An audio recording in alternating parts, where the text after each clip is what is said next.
Hi, this is Red Miller, sales manager here at Miller's RV, and I'm standing in front of one of our rentals, a 2019 Winnebago Outlook 22C. It's a Class C on a little small Ford chassis. The coach will sleep 6 people, and for information as far as pricing and availability and all that, please call Terry up at the front desk and she will be glad to get you taken care of. Now, I don't normally do this, but I'm trying to help Mr. Jeff out here today. And we're going to do a little walk around on this unit inside and out for the people that do rent it, in case you have a question and you can't get a hold of anybody here, or if you just want to reference back and see if you missed something while you're out on the trip. All right, now we're here behind the driver's door on the driver's side. I've got the 2 compartments just behind the driver's door opened up. The first one, obviously you can see the green on it. That is your own land generator compartment. And this is where you would check the oil, which needs to be done every 30 hours. And then you'll notice the little small exhaust pipe just to the left of that. The exhaust pipe will be hot when you're operating this unit. So make sure you warn any small children or anybody that's camping with you that's not familiar with this, that will be warm when it's in use. Now, if you're going to be tailgating at a stadium, all of your stadiums now require that you have a vent that goes on the end of the exhaust tube for the generator and goes up over the top of the coach. We do rent those here along with the rental of the motorhome. So make sure you ask Terry about that if you're going to be tailgating, because again, you are required to have that. Now, the compartment just behind this is your LP compartment, which is your propane. Now, the propane bottle will be full when you pick the unit up when you arrive at Miller's RV.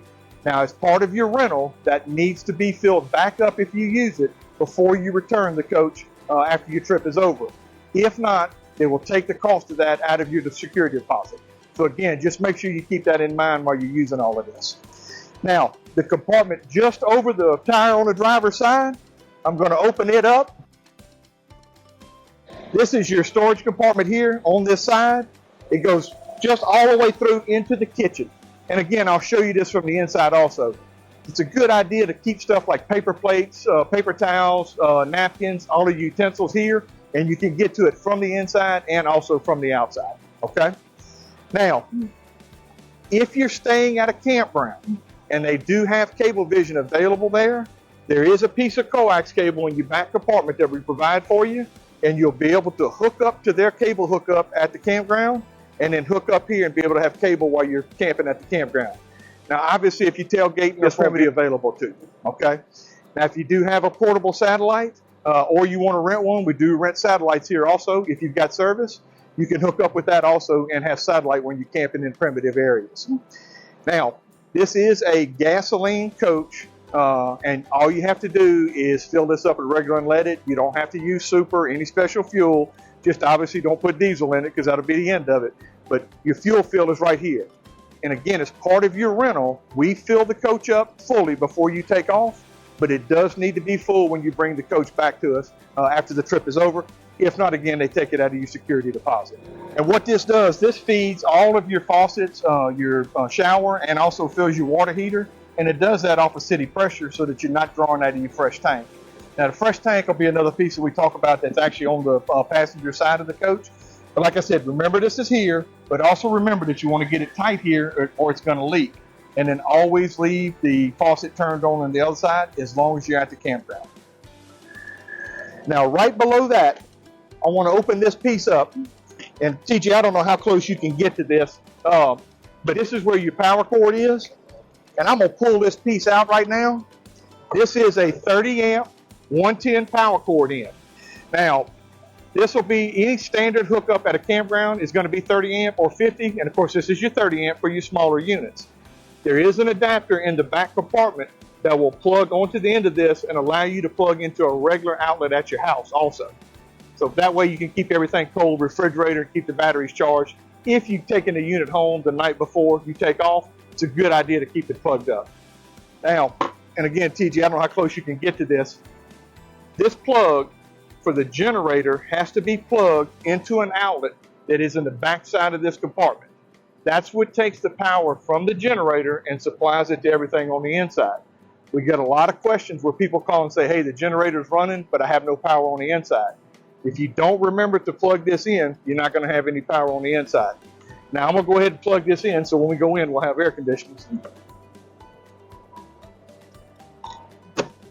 Go ahead and close that. Now, back compartment here is your wraparound storage all the way around. TJ, I don't know if it's going to be open or not, but it is.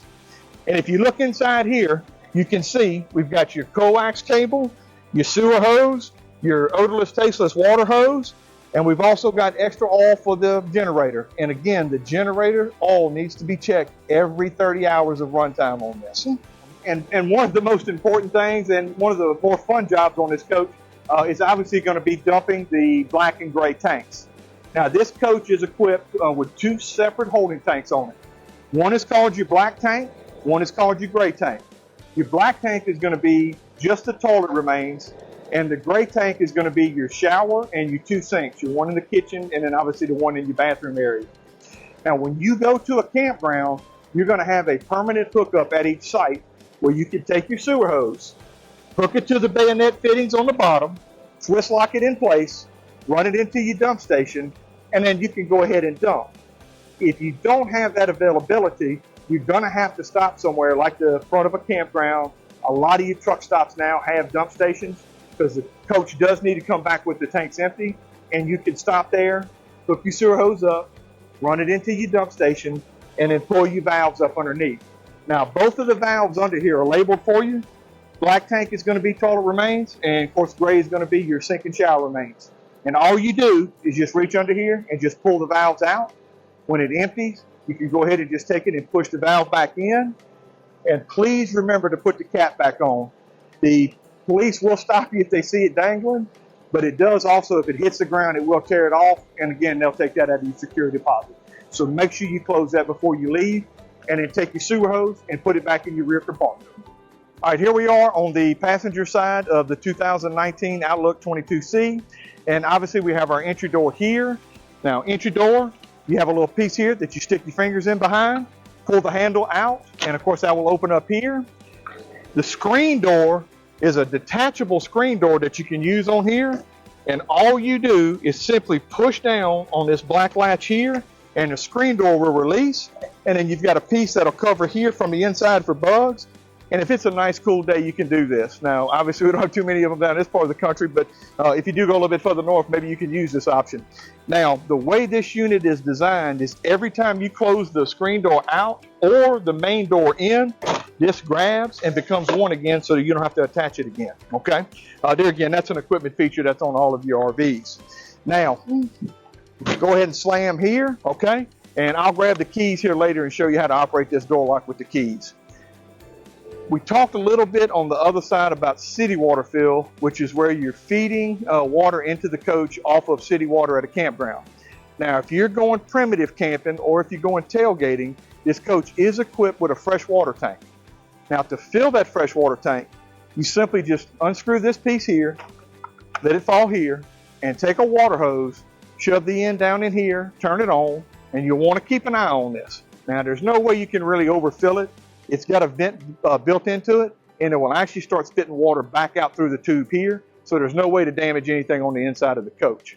Now, simply turn the water on. It'll take probably 5 to 7 minutes, and then once that starts spitting back out, you want to remove the water hose, go ahead and turn off, take your cap here, and go ahead and take off, okay? Now, I'll show you how to read the level on this on the tank monitor that's on the inside of the coach when we step in there. All right, now we're here on the inside of the 2019 Outlook 22C rental unit, and I wanted to start up here at the driver's cab because there again, I can sit here by the air conditioner because it's 95 degrees outside, but obviously I've got the ignition started on this. This is a Ford gas chassis again. Don't put diesel in it, gas only, gas only. But the height on this coach, because I always try to remind people of that when they're driving, is 11 foot 6 inches to the top of the air conditioner, and width-wise on this coach, you're 7.5 foot wide. So there again, just pay attention to your areas that you're going into. Obviously, no drive-throughs, anything like that. No hotel underpasses as far as the front end where you can unload. You can't do that kind of stuff in a motorhome. I know it sounds like common sense, but we've had people do it before. So always keep in mind your fuel, your height, and also your width on this coach. Now, fuel economy-wise, probably going to get somewhere in the 8 to 9 range on a coach this size. And you've got a tank on here that's 50 gallons on this coach. So give you an idea as far as your range. Should be roughly about 400 miles. Now, the reason I've got this coach started is just to remind you of a couple of things up here. The first thing is this coach is equipped with a slide. With Winnebago, to operate the slides, you have to have the engine cranked on the coach, the emergency brake down, and then you can go ahead and take the slide to the out position, which we'll do here in just a minute. But again, engine on, emergency brake down, and that way you can operate the slide when you first get to the campground, okay? Now, some other things. The battery boost on this coach, some people get a little confused with it, but it's very, very easy. You've got an engine battery on this coach just like you would on any drivable truck or car that you've got at your house. And then you've also got a house battery that controls all the operations of the 12 volt on the conversion part of the motorhome. This ties the two batteries together in case one or the other is weak. And what I mean by that, let's say you've been camping for a couple of days and you left something on up here and it won't crank.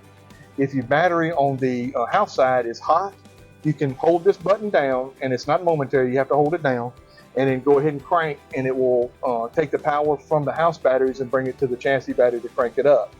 And if you reverse that, if for some reason you can't get the generator to crank because the battery's low on the house side, you can crank the engine, have somebody hold this down, and then go to the generator start switch in the hallway, and it'll go ahead and crank the generator for you. And if you remember this, eventually it will probably save a trip for you. So if that's what the battery boost button is. Now the rest of this is just like any other automotive system. You've got your fan speed here for your dash air conditioner, your temperature here, and then of course your max, norm, AC, or vent, or heat if you want to go to that. Now there are two charging stations up here, your cigarette lighter plugs here, and of course you got all your vents, driver side, passenger side airbag, and driver side airbag on this. Now I'm going to step back to the back of the coach and show you how to operate this slide. All right, now I was going to show you the slide switch. It is on the back wall back here facing the bed, but on the driver's side. Now, as I walk back into the coach, you'll see my left hand go up to the top of this wall. It's at the very top of this wall, and it is labeled clearly as to what it does. And out is to the top, and in is to the bottom, and it's a simple rocker switch. Now, what I want to do is just go ahead and operate this so you can see how it does. Now this system has a built-in stop in it for when it goes out and also when it comes in. You can't overcrank it each direction. It will let you know when you need to stop. Now the other thing is you always want to watch and make sure you have no obstruction that's going to stop this room as it goes out.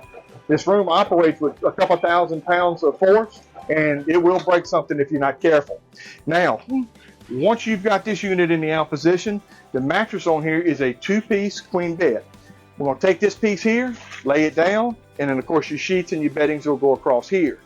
Now again, always think about reversing your procedure when you're ready to leave the campground. Before you run this room in, you want to take this bottom and fold it up. The base does not move, the top does. So this is going to come in and butt up against this wall here. If you have that mattress there, you will hear the noise. Just remember to always flip that piece up before you start that, okay? Now, while we're in the bedroom, I normally start at the front, but because we're back here, we'll kind of work our way forward. You do have a smoke detector inside this coach in case you do have some issues. The only thing I tell people, if it chirps, it'll let you know that the battery is low. If it's a silent siren, then that means that there's something in here and you need to get out. But it is located right here at the foot of the bed, obviously at the ceiling height, okay? Light switch just below the slide switch controls all the lights in the bedroom, and that way you don't have to get up and turn multiple lights off. Now, if you look up underneath these cabinets, there's a reading light for each person that's staying back here, and that operates simply on a little slide. All you do is just move it to the left to turn it on and slide it back to the right to turn it off, and that way you can do that without getting out of bed at night. Now, as we move forward in the coach, next piece that we're going to come to is going to be the refrigerator. Now, this unit is equipped with a regular home 110 refrigerator. It is not the old style 110 gas combination RV refrigerator that a lot of people are used to. This simply works off of 110. So when you're going down the road, this coach will operate off of the generator power, or it will operate off a small inverter on here and use up your battery power. Now I tell people, if it's going to be a short road trip, it's okay to let it go for a couple hours off the inverter. It won't drain the batteries. But if you're going to be traveling all day, crank the generator and let it operate this refrigerator to keep your stuff cold while you're going down the road. Now, if you're going to a campground, as soon as you plug in, you can go ahead and kill the generator, and then the converter will go ahead and take over and keep this going while you're on your trip. But again, this is strictly a 110 refrigerator. top freezer, bottom's going to be your refrigerator portion. All right. Now, moving forward in the coach, the next two appliances here, we've got our microwave up top and then our 3-burner LP cooktop down at the bottom. Now, microwave, I know everybody knows how to use one. Push button down here at the bottom. And then, of course, all your control panels are going to be here. And you do have dinner plates, pizza, potato, popcorn presets already on here. Use it just like you would a regular microwave at your house. But again, you do have to have 110 coming to the coach for this to operate. So you have to be plugged up or you have to have the generator going for this. The inverter will not operate this. It doesn't have enough power to be able to do that. Now your 3-burner LP cooker at the bottom, the front burner is high output, the 2 back burners are low output, and this operates off of your propane system. As long as you've got the bottle open that we touched on behind the driver's door, then this will go ahead and operate for you. It does have a built-in striker built into it.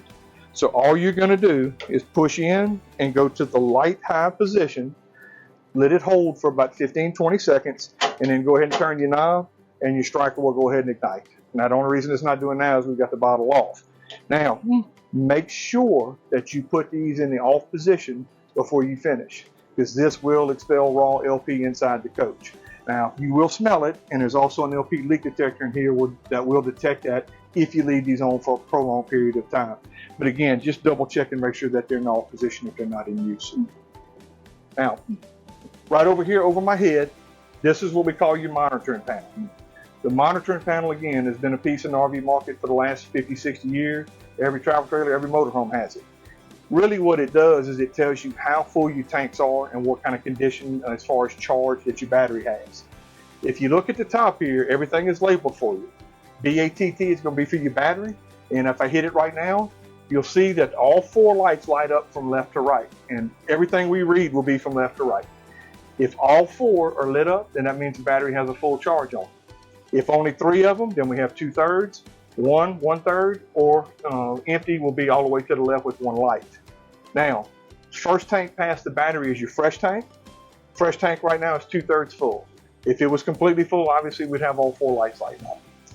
Next to it, you've got your black tank, which is your toilet, and you can see that it's in the empty position right here. Gray tank is the last one all the way to the right, and again, it's in the empty position, okay? But it's a good idea if you're primitive camping to keep an eye on this and see how full your tanks are as the day goes. Your gray tank will fill up relatively fast because it's shower and sink. Toilet, it's going to take you a few days to fill it up, okay? Now below that, you've got your water pump. Your water pump is a 12-volt pump that draws out of your fresh tank if you're not hooked up to city water and you want to get water out of a primitive area. So like right now, I'm going to turn this on and you'll see that the light illuminated. If I come over here to the kitchen faucet because we've got water in that tank, even though I'm not hooked up to water right now, I've got pressure. It'll work toilet, it'll work water heater, it'll work all your faucets inside the coach. Leave that on the entire time you're camping if you're not hooked up to city water, okay? When you get ready to leave, simply just turn that off, okay? All right, after you turn, or actually we talked about the water pump. Just to the left of the water pump is the water heater switch. The water heater switch on this coach is a gas or LP only feature. This coach is not equipped with a gas electric combination water heater, so the only way that this one will work is off of the LP system. Now when you turn this on, the light is going to come on. When it goes ahead and lights, then the light will go ahead and turn off. When it does that, then you know that the LP water heater is lit. Now again, we've got the LP turned off, so it's not going to do that now. But if you ever have that little light on the center come back on, then you know that that feature is dead because the tank is turned off. It takes about 15 to 20 minutes for that to heat up, so it's not instant. So before anybody showers, if you just get there late at night, turn this on, let it get hot for 15, 20 minutes, and then let the first person go shower. Bear in mind that it's only a 6-gallon water tank. So you want to try and take what we call a military shower. Go ahead and wet everything down, turn the water off, lather everything up, and then go ahead and turn it back on and rinse off. Wait a few minutes and let the next person go. Can't take 30-minute showers. I wish we could, but it's just the nature of the beast in here. Now, the only other piece on this monitoring panel is the generator start switch. You can see here that we've got stop and generator start. I've got the generator cranked right now. When you want to go ahead and start this, all you do is hold that button in the up position, and it may take it 15, 20, 25 seconds to start. But hold that button in until you hear the generator start up, and it's got a delayed start built into it. Once it starts running, it'll take about 45 seconds for the power to cut on. And the best thing to do, and it's very easy because you're standing right here, is once you see the triple zeros come up on the microwave, then you know you got your 110 power. Now, we've talked about this outside, but I want to bring it back up. The power cord on this has to be plugged into the 30 amp outlet in the outside compartment where the electrical cord is, or you're not going to get power from the generator to the inside of the coach. So if you know it's running and you don't see the lights here, go check that, because there again, we get that phone call 3 or 4 times a week. Now here we are at the air conditioner thermostat in this coach.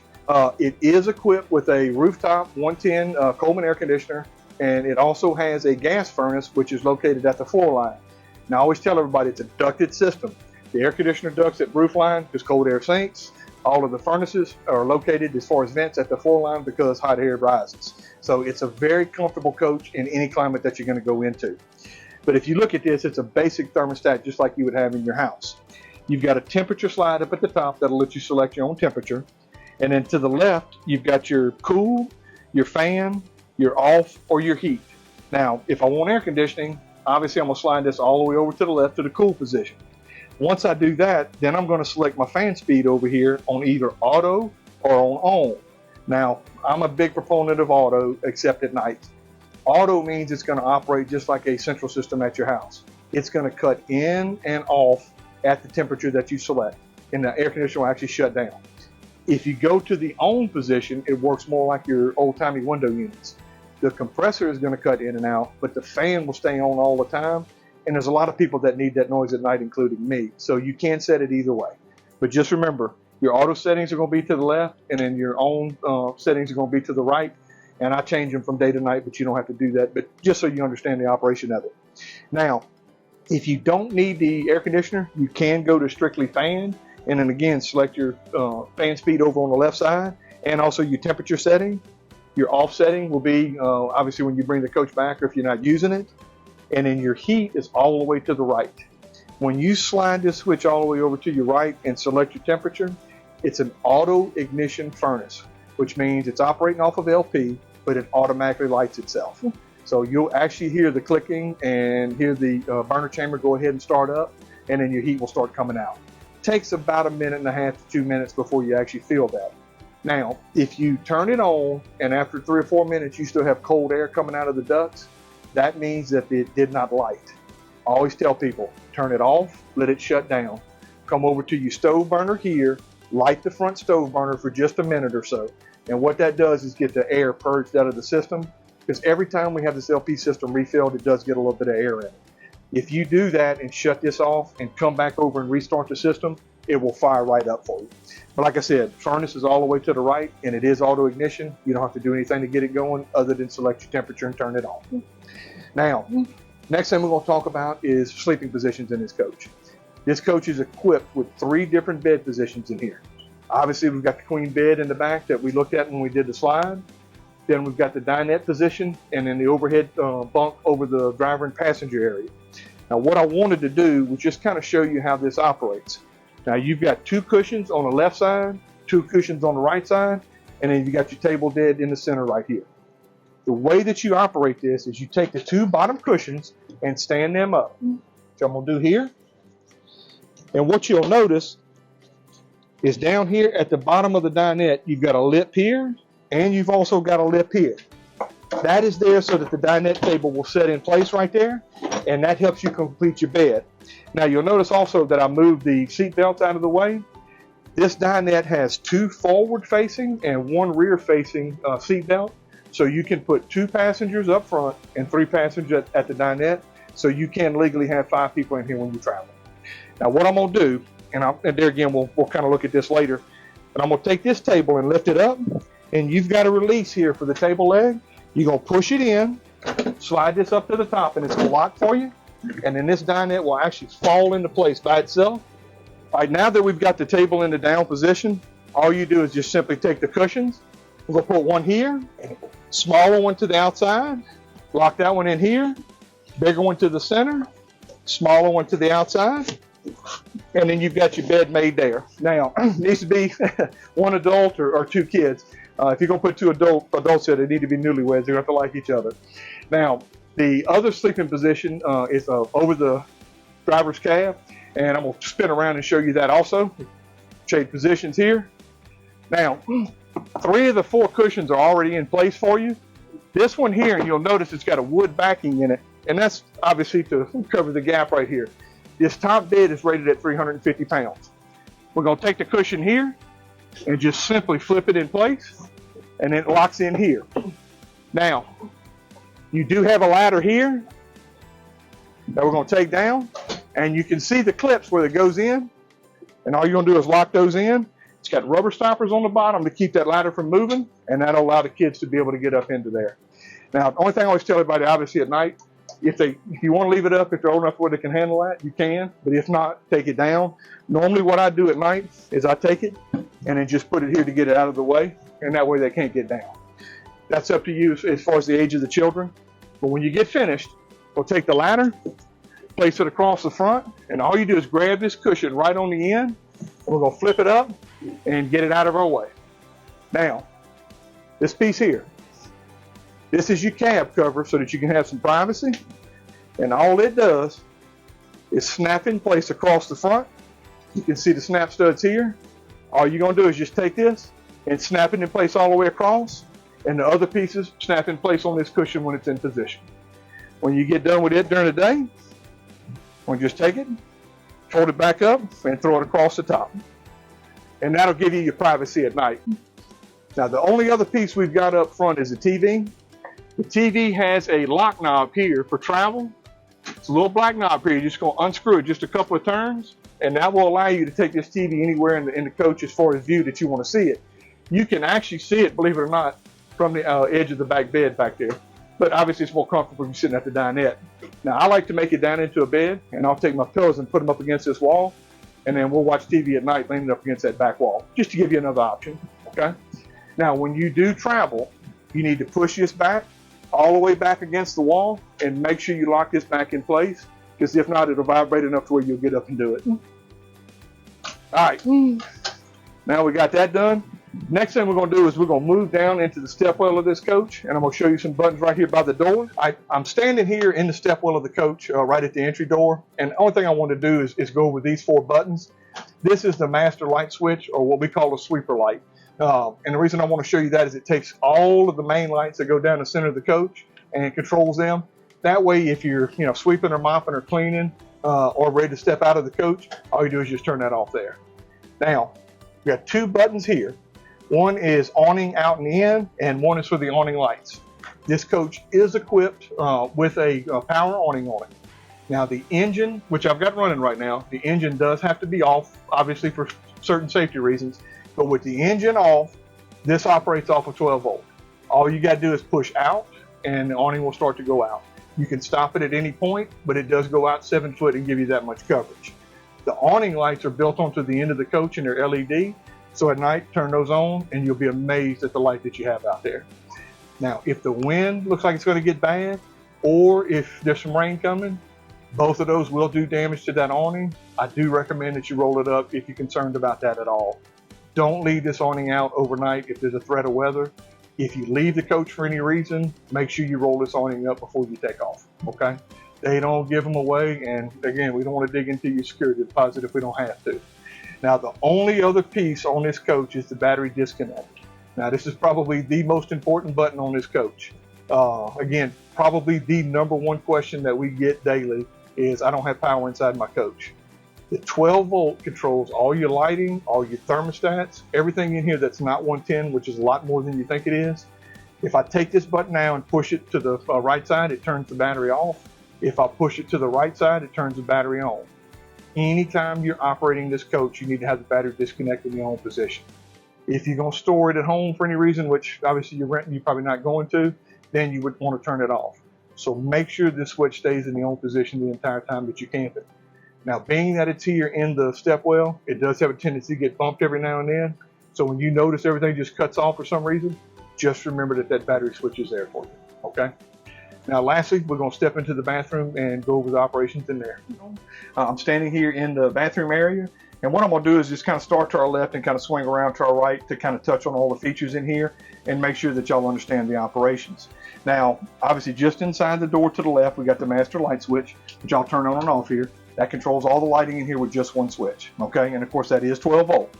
Medicine cabinet up top, the sink here, which you're hot and cold, and then we've got a storage compartment right below the sink, and that houses the RV toilet paper and RV chemical that we supply with the rental. Now, very important that we talk about this. RV toilet paper is not very comfortable, but it breaks down very fast. The chemical that we use in here has a germicide in it that's dormant, and we're going to show you how to put chemical in this toilet before you start. And basically all it is it's a little pod like you use with Tide dishwashing liquid. Drop it down in there. This is a hand flush toilet on this. We'll grab the handle. We're going to flush it down with about 1.5 cups to 2 cups of water. And what the water does is it takes that germicide and brings it back to life. And that is what breaks down the you-know-what and toilet paper in there to make it turn into liquid so that this drains properly. You've only got roughly about a 40-gallon tank on this, so we need to make sure that everything is liquid before it goes into the waste area. So like I said, make sure you use the chemical and make sure you use RV toilet paper only. Other toilet paper just doesn't break down fast enough. And I don't want to harp on it, but that's most of the problems we see is because people don't use the right toilet paper. Now, once you get this ready to go, all you're going to do with it is dump this tank before you leave. And don't forget you got your monitoring panel just to the left of the refrigerator, and it'll tell you how full that tank is getting as you use it. If there's only maybe 4 people staying in here, it's going to take you a week to fill up this tank, so don't get too worried about that. Now, directly behind me, we've got our shower area. Now, shower curtain here, just like in any hotel room or any RV to close you off. You got your hot and cold mixer here, your diverter, and then your shower wand at the top. Now, I always show everybody this, and I apologize, my hands are dirty from doing this, but the on-off on this is a simple push switch just below the head of the shower. When you push it back towards me, okay, you can see it's beige on this side, white on this side. When the beige side is out, that's off. When the white side is out, that means that it's on. It will not get complete flow unless you open this up all the way, and it will drip if you don't push it all the way. But that's how you turn this on and off. Now, once you do that and get your temperature set here, you can actually turn this on and off without having to turn the shower faucet on and off. So get your temperature right, turn it on and off here, and that way you don't have to start over every time. Now from there, when I get finished, we're going to close these, take this, we'll hang it back in the hands-free, open up shower curtain, get your towels out, take off and go. Now you do have a vent up top. I do recommend, because it's such a small area, if you are showering here because of the steam, make sure that you open this up, and all it is just turning the black knob, and then you've got a little 12-volt switch right here in the corner, and take that and turn it on, and it'll take all the steam out of here and make it a lot more comfortable for you once you step out. Okay? Now, I want to thank y'all for putting up with me on this walkthrough on the 2019 22-foot Outlook. Remember, our website is nrCOP.com. Phone number 225-275-2940. Ask for Terry. She's our rental expert. And don't forget, YouTube channel. Check us out. Like us. And always remember, enjoy the journey. Hey, thank you so much for watching. We hope you enjoyed it. Please let us know if you have other questions you want to answer. And if you have nothing else to do, watch one of these videos here. Subscribe so you know when more are coming out. Have a great day and enjoy the journey.